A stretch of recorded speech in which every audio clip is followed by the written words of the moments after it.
Assalamualaikum warahmatullahi wabarakatuh. Perkenalkan, nama saya Muhammad Ahdani Mahmud Ali dengan NIM 12021842110 dari kelas SI 4206. Kali ini saya akan mempresentasikan mengenai analisis KPI atau Key Performance Indicator dan Critical Success Factor dari PT CMB Niaga. KPI atau Key Performance Indicator dan CSF atau Critical Success Factor adalah dua hal yang saling berhubungan, di mana perusahaan yang berdiri pasti memiliki KPI sebagai indikator kunci untuk perusahaan tersebut. Perusahaan tersebut juga selalu diiringi oleh si CSF. Mengapa begitu? CSF dikatakan sebagai hal-hal yang mendorong atau dapat membuat KPI dari perusahaan tersebut menjadi sukses sesuai tujuannya, serta memiliki strategi yang baik.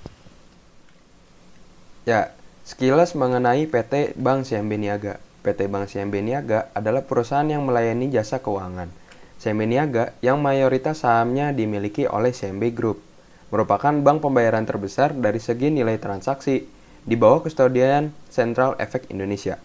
CMB Niaga adalah kredit kepemilikan rumah terbesar ketiga di Indonesia dengan 11% dari pangsa pasar. Nah, sekarang kita lanjut. Apa sih Key Performance Indicator itu? Key Performance Indicator atau KPI adalah alat ukur yang menggambarkan efektivitas perusahaan dalam mencapai tujuan bisnisnya. Perusahaan menggunakan KPI untuk mengukur kesuksesan pencapaian target mereka. Nah, ini dia. Pentingnya KPI di dalam sebuah perusahaan nantinya akan menghasilkan output. Yang pertama, perusahaan akan memiliki strategi yang baik, kemudian inovasi yang bagus, serta perusahaan juga dapat mengukur kemampuan performa sampai mana mereka mampu untuk mencapai tujuan serta mencapai kesuksesan dari perusahaan itu sendiri. Oke, Critical Success Factor. Critical Success Factor atau CSF merupakan istilah dalam manajemen yang menunjukkan hal-hal yang diperlukan perusahaannya agar dapat mencapai visi misi perusahaan. Pada CSF, perusahaan akan menanyakan hal-hal apa yang bisa membuat perusahaan bertumbuh. Sedangkan KPI akan menjawab, indikator apakah yang bisa kita lihat sebagai tanda kesuksesan perusahaan. Maka dari itu, pentingnya CSF dan KPI di dalam perusahaan adalah untuk saling bersinergi, di mana CSF dapat membantu mensukseskan tujuan dari visi misi KPI perusahaan itu. Nah, apa sih manfaat dari CSF? Yang pertama, manfaatnya yaitu analisis CSF merupakan teknik yang paling efektif dalam melibatkan manajemen senior dalam mengembangkan strategi sistem informasi. Yang dimaksudkan di sini adalah apabila kita melakukan analisis CSF dengan melihat perkembangan zaman saat ini dengan pesatnya sistem informasi, kita dapat mengembangkan strategi dengan lebih terarah dan sesuai pada sasarannya. Kemudian, yang kedua, analisis CSF menghubungkan proyek sistem informasi yang akan diimplementasikan dengan tujuannya. Dengan demikian, sistem informasi nantinya akan direalisasikan agar sejalan dengan strategi bisnis perusahaan. Kemudian yang ketiga, dalam wawancara dengan manajemen senior, analisis CSF dapat menjadi perantara yang baik dalam mengetahui informasi apa yang diperlukan oleh setiap individu. Yang dimaksudkan di sini adalah, misalnya ketika seorang analisis CSF mendatangi sebuah perusahaan dan melakukan wawancara dengan manajemen senior, pastinya seorang analis CSF sebelum mendatangi perusahaan tersebut telah membawa data-data KPI apa yang ada pada perusahaan itu dan melakukan beberapa pertanyaan dengan manajemen senior. Manajemen senior telah mengetahui maksud dan tujuan dari analis CSF tersebut. Maka dari itu, manajemen senior dapat menjadi perantara yang baik dalam mengetahui informasi apa yang diperlukan oleh setiap individu. Dan nantinya analis CSF akan memberikan impact yang baik setelah CSF dari perusahaan tersebut dianalisis kembali oleh si analis CSF. Yang keempat, dengan menyediakan suatu hubungan antara kebutuhan dengan informasi, analisis CSF memegang peranan penting dalam memprioritaskan investasi modal yang potensial. Dan yang terakhir, analisis CSF sangat berguna dalam perencanaan sistem informasi pada saat strategi bisnis tidak berjalan sesuai dengan tujuan perusahaan, dengan memfokuskan pada masalah-masalah tertentu yang paling kritis. Contohnya, ketika perusahaan setiap bulannya tidak menghasilkan income, berarti perusahaan tersebut hampir bangkrut, bisa dikatakan seperti itu. Tapi masih ada kemungkinan-kemungkinan yang masih bisa diangkat bila kita melakukan analisis CSF dengan memfokuskan pada masalah-masalah tertentu yang paling kritis, dengan memulai dari hal kecil dapat menjadikan situasi di perusahaan tersebut kembali normal. Maka pentingnya melakukan analisis CSF apabila strategi bisnis tidak berjalan sesuai dengan tujuan dari perusahaan tersebut. Terakhir, menurut saya, apabila analisis CSF dilakukan berbarengan dengan analisis value chain, maka akan menghasilkan identifikasi yang baik bagi perusahaan itu, dan juga menurut saya bisa menjadikan sebuah sasaran dan implementasi yang tepat. Ya, sebelum kita lanjut ke KPI dan CSF dari perusahaan PT CIMB Niaga, marilah kita mengetahui visi dan misi PT CIMB Niaga. Yang pertama, visinya yaitu menjadi perusahaan pembiayaan terkemuka di Indonesia melalui penciptaan nilai tambah. Kemudian, penyediaan layanan terbaik bagi pelanggan dan partner bisnisnya. Dan memiliki misi yang pertama, perusahaan pembiayaan terkemuka yang memberikan nilai terbaik bagi seluruh stakeholders. Yang kedua, memberikan pelayanan terbaik kepada customer. Yang ketiga, menjalin hubungan kemitraan yang kuat dan saling menguntungkan. Yang keempat, SDM yang berkualitas serta berkontribusi kepada masyarakat. Ya, baik, kita sekarang lanjut kepada CSF dari perusahaan CIMB Niaga. Nah, CSF yang saya bahas kali ini adalah CSF perusahaan secara keseluruhan. Saya menilai CSF pada bagian finance dari perusahaan CIMB Niaga tersebut. Nah, apabila di perusahaan CIMB Niaga, direktur itu disebut sebagai direktorat, maka pada pembahasan kali ini saya ada pada bagian subdirektoratnya. Nah, di mana di perusahaan CIMB Niaga ini terdapat 5 kriteria yang disubmit pada CSF perusahaan, yang dimana perlu dideliver ke bawah untuk menilai CSF di bagian kinerja dari perusahaan CIMB Niaga tersebut. CSF atau Critical Success Factor pada perusahaan PT CIMB Niaga dibagi menjadi 5 kriteria. Yang pertama terdapat finansial, kemudian yang kedua customer, yang ketiga operational excellence, yang keempat project system development, dan yang terakhir development people. Nah, dari 5 kriteria tersebut adalah Critical Success Factor dari perusahaan CIMB Niaga. Nah, mari kita langsung bahas yang pertama. Pada CSF finansial, saya mengukur satu keberhasilan, performance perusahaan dalam hal pengeluaran biaya. Biaya yang ditetapkan atau pengeluaran yang dikeluarkan oleh PT CIMB Niaga adalah sebesar 250 miliar. Nanti datanya saya tunjukin setelah ini. Jadi, perusahaan PT CIMB Niaga mengeluarkan dana sebesar 250 miliar per tahun 2020 saat ini.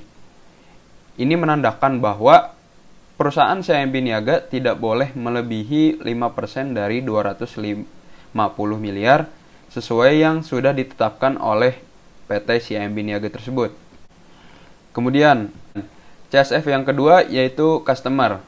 Bagaimana perusahaan dapat melayani demi kepuasan pelanggan harus dinilai dan disurvei. Dan bagaimana kinerja dari performa karyawan bisa dinilai oleh customer. Maka perusahaan mengadakan ICSI atau Internal Customer Survey Index. Jadi di dalam perusahaan CIMB Niaga itu akan melakukan survei oleh beberapa customer. Nah, ini termasuk sebagai KPI terhadap kepuasan customer, memiliki bahwa perusahaan PT CIMB Niaga mentargetkan untuk minimal mendapatkan rating 3 dari customer PT CIMB Niaga. Kemudian kita lanjut CSF yang ketiga.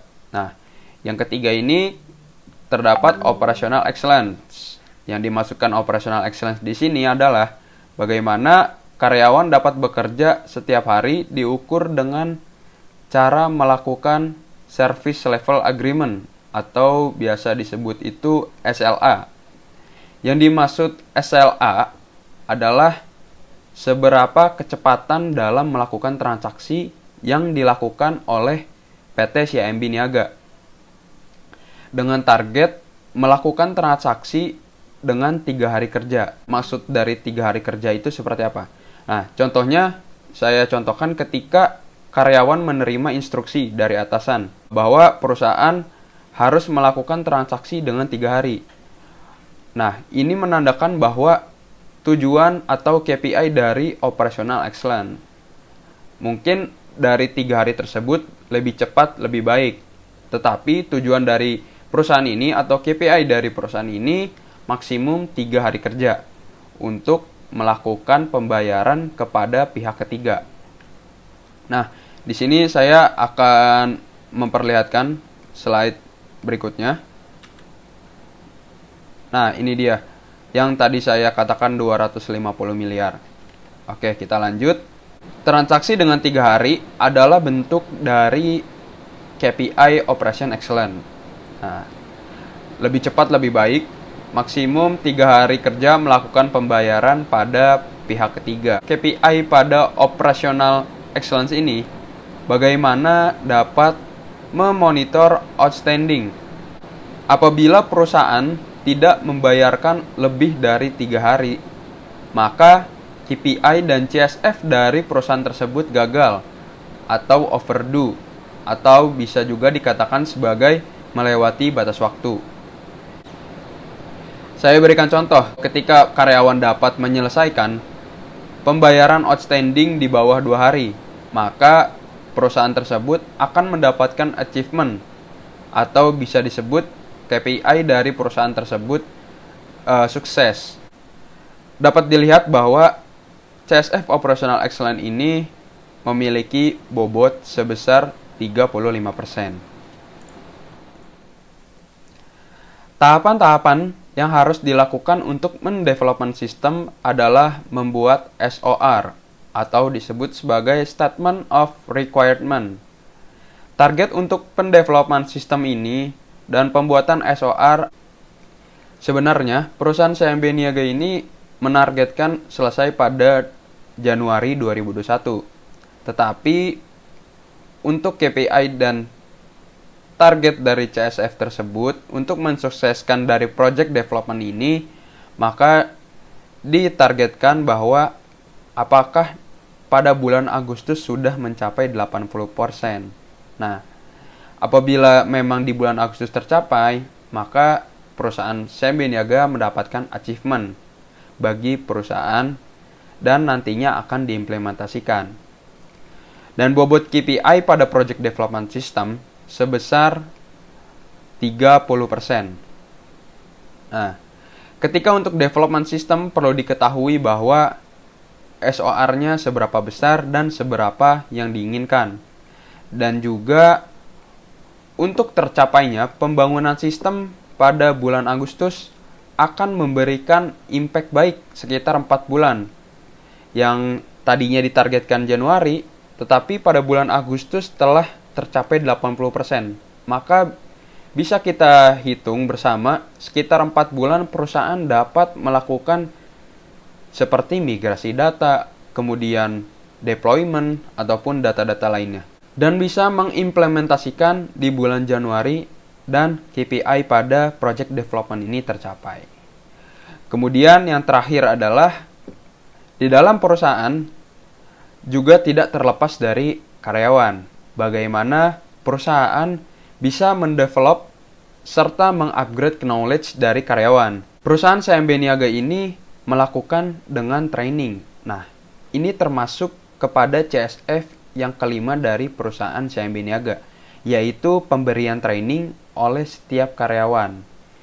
Yang dimasukkan di sini adalah perusahaan CMB Niaga mewajibkan bahwa karyawan dapat melakukan training sebanyak 5 kali dalam setahun. Tetapi kendalanya adalah dengan pekerjaan atau business usual-nya dan training harus dilaksanakan. Tidak mungkin melaksanakan bisnis atau tidak mungkin melaksanakan pekerjaan dan training secara bersamaan. Maka dari itu, perusahaan CMB Niaga harus bisa mengatur siapa yang bekerja dan siapa yang melakukan training. Artinya, bila dalam people development ini, ada yang bisa melewati 3 hari target dari perusahaan, maka itu adalah poin tambah bagi perusahaan dan achievement dari tercapainya CSF dan KPI perusahaan CMB Niaga. Untuk pencapaian lebih dari 105% dari target, Maka untuk finance, karena tidak boleh melebihi 5% dari pemberian 250 miliar, maka bisa dikatakan ini jauh dari target. Kemudian begitu juga sama dengan yang lainnya. Bisa dikatakan bahwa ini adalah kolom 1 dengan poin 1, ini kolom 2 dengan poin 2, ini kolom 3 dengan poin 3, kolom 4 dengan poin 4, dan kolom 5 poin 5 dengan skor tertinggi. Kita lanjut. Nah, untuk realisasi akhir tahun pada finance, biaya yang dikeluarkan lebih kecil 90%, yaitu 80%, atau sebesar 200 miliar. Nah, dapat dikatakan bahwa tadi di awal bahwa perusahaan CMB Niaga memberikan dana 250 miliar untuk finance. Tapi ketika realisasi akhir tahunnya bisa mencapai 200 miliar, berarti perusahaan CMB Niaga berhasil memangkas 50 miliar. Yang dikatakan bahwa ini mendapatkan skor yang sangat baik, yaitu 0,5 atau dengan skor akhir itu excellent atau sangat baik. Kemudian yang kedua, berdasarkan hasil survei, rating yang diberikan dan diperoleh oleh perusahaan dari customer mendapatkan skor 4, yang artinya mendapatkan poin yang sangat baik di atas target. Kemudian yang ketiga, pembayaran kepada pihak ketiga bisa dilakukan pada hari yang sama dan outstanding account payable dan account receivable sesuai dengan jatuh tempo. Nah, di sini dapat kita lihat bahwa SLA bisa dilaksanakan pada hari yang sama dan outstanding AP dan AR pada saat jatuh tempo. Maka dapat diberikan poin excellent. Kemudian untuk development system sampai dengan bulan Agustus telah mencapai 95% di realisasi akhir tahun. Maka telah diberikan skor untuk development system sebesar 1,5 dan memberikan nilai yang sangat baik karena nilainya di atas 90%, yaitu 95%. Kemudian yang terakhir adalah training. Nah, dari training ini ditargetkan bahwa perusahaan CMB Niaga harus memberikan training sebanyak 3 hari selama 1 tahun. Namun, karyawan dapat memberikan hasil, yaitu training sebanyak 4 hari, lebih dari target yang diberikan oleh perusahaan atau KPI dari perusahaan. Maka jika kita rata-ratakan, perusahaan telah mendapatkan skor 4,9, skor akhir excellent.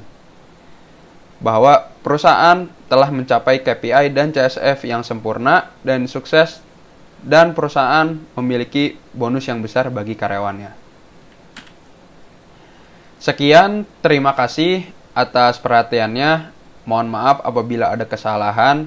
Wassalamualaikum warahmatullahi wabarakatuh.